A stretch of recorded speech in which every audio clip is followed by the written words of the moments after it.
Assalamualaikum warahmatullahi wabarakatuh. Salam sejahtera untuk kita semuanya. Halo teman-teman, perkenalkan kami dari kelompok 2, yang mana pada kesempatan kali ini kami akan mempresentasikan suatu materi terkait siklus Carnot yang bertujuan untuk menyelesaikan tugas proyek pada mata kuliah gas dan termodinamika. Sebelum kami lanjut ke materinya, izinkan kami memperkenalkan diri. Yang pertama ada saya Azli Khairiansyah dengan NIM 42311311001.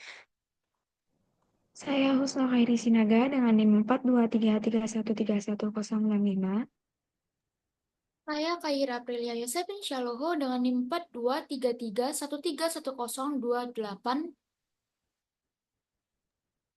Saya Najwa Azara dengan NIM 42324310009. Saya Tiara Panggabean dengan NIM 42331311087. Baik, untuk yang pertama yaitu latar belakang, di mana mesin panas termodinamika klasik mengkonversi energi panas menjadi energi kerja mekanik dengan klasik yang mana gas berekspansi dan menekan piston di dalam silinder. Mesin panas ini memperoleh energinya dari tandon panas temperatur tinggi. Beberapa bagian energi yang diam bila dikonversi menjadi energi mekanik. Mesin panas tidak efisien secara sempurna, yaitu beberapa bagian energi yang diambil dari tandon panas tidak dikonversi ke energi mekanik, melainkan ditransfer ke tandon temperatur rendah. Sementara tidak mungkin membuat mesin panas yang terbalikan secara sempurna. Tahun 1824, Carnot mengajukan model matematis dari mesin panas ideal yang tidak hanya terbalikan, melainkan juga membentuk siklus. Mesin Carnot terdiri dari silinder berisi gas ideal yang ditempatkan dalam keadaan kontak termal bergantian dengan tandon temperatur tinggi TH dan temperatur rendah atau TC. Selanjutnya untuk bagian pembahasan akan dibacakan oleh rekan saya Nazwa Azhara. Kepada Nazwa saya persilahkan. Baik, di sini saya akan membaca pembahasan di mana mesin Carnot atau mesin Carnot. Siklus dibuat oleh Carnot yang merupakan ilmuwan pertama yang menganalisis permasalahan efisiensi mesin Carnot. Pada mesin Carnot, zat kerja melakukan operasi siklus yang terdiri dari dua operasi termal dan dua operasi adiabatik. Dari siklus ditunjukkan pada gambar di bawah ini, mesin yang dibayangkan oleh Carnot mempunyai udara yang dianggap mempunyai sifat seperti gas sempurna sebagai jet kerja yang berada di dalam silinder di mana tempat piston A yang bergerak tanpa gesekan. Dinding silinder dan piston adalah non-konduktor, tetapi dasar silinder B adalah konduktor dan ditutup oleh penutup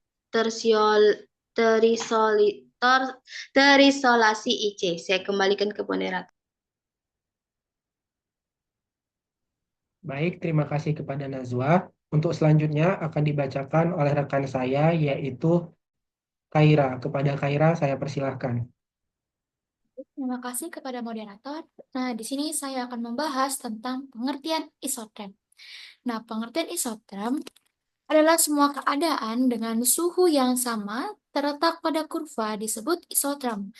Pada gambar menunjukkan beberapa isoterm untuk suhu yang berbeda.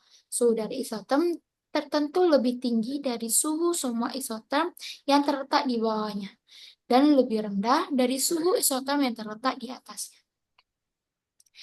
Pada suhu yang tinggi, isoterm merupakan kurva yang halus, tetapi pada temperatur rendah untuk isoterm lebih kompleks karena gas tidak lagi ideal. Baik, saya kembalikan kepada moderator. Baik, terima kasih kepada Kaira. Untuk materi selanjutnya akan dijelaskan oleh rekan saya yaitu Tiara. Kepada Tiara saya persilahkan. Baik, terima kasih kepada moderator. Di sini saya akan menjelaskan tentang pengertian isotermal. Pada perubahan isotermal, suhu dipertahankan agar konstan atau tetap. Nah, hal ini dilakukan dengan menempatkan silinder yang dihubungkan dengan sumber air pada suhu yang diinginkan. Silinder mempunyai dinding yang tipis dan terbuat dari bahan yang dapat menghantarkan panas, misalnya tembaga, sehingga panas dengan mudah mengalir secara bolak-balik antara sumber air dan juga gas. Nah, sumber air cukup besar dengan suhu yang tidak dapat dipengaruhi oleh jumlah perubahan panas dan gas. Selama ekspansi isotermal, panas mengalir ke gas untuk menjaga suhu agar konstan. Nah, diingat bahwa suhu gas menurun jika panas terhalangi untuk mengalir ke gas selama ekspansi terjadi. Sistem yang mengikuti keadaan isoterm terjadi dari keadaan awal A ke keadaan akhir B. Saya kembalikan kepada moderator. Baik, terima kasih kepada Tiara. Selanjutnya yaitu untuk pengertian adiabatik akan dijelaskan oleh saya sendiri. Nah, di mana adiabatik pada perubahan adiabatik tidak ada panas yang dapat masuk ataupun keluar dari sistem. Nah, hal tersebut terjadi karena dikelilingi oleh silinder dengan bahan-bahan penyekat seperti asbes ataupun styrofoam. Jika gas ideal dikembangkan secara adiabatik, suhu dan tekanan menurun dan sistem tersebut ditunjukkan oleh garis penuh AB. Baik, selanjutnya akan dijelaskan oleh rekan saya Husna Khairi Sinaga. Kepada Husna, saya persilahkan.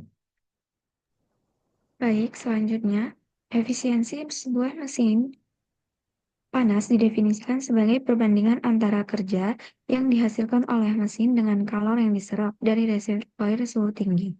Semakin tinggi efisiensi, maka semakin sedikit kalor yang terbuang sia-sia dan semakin banyak kerja yang dihasilkan. Siklus Carnot adalah siklus ideal yang terdiri dari 4 proses reversibel, yang dimana 2 proses isotermal dan 2 proses adiabatik. Siklus ini dianggap sebagai batas atas efisiensi untuk semua mesin panas yang beroperasi antara dua suhu yang sama. Semua proses dalam siklus Carnot adalah reversibel. Artinya, tidak ada gesekan atau kehilangan energi lainnya.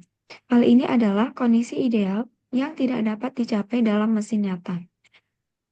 Selanjutnya, efisiensi mesin Carnot hanya bergantung pada suhu reservoir panas atau TH dan suhu reservoir dingin atau TC, yang tidak ada mesin lain yang dapat mencapai efisiensi yang lebih tinggi dengan suhu yang sama. Saya kembalikan kepada moderator. Baik, terima kasih kepada Husna Khairi Sinaga. Sekianlah presentasi kami pada pertemuan kita kali ini. Kurang dan lebihnya kami dari kelompok 2 memohon maaf. Dan wassalamualaikum warahmatullahi wabarakatuh dan salam sejahtera untuk kita semuanya.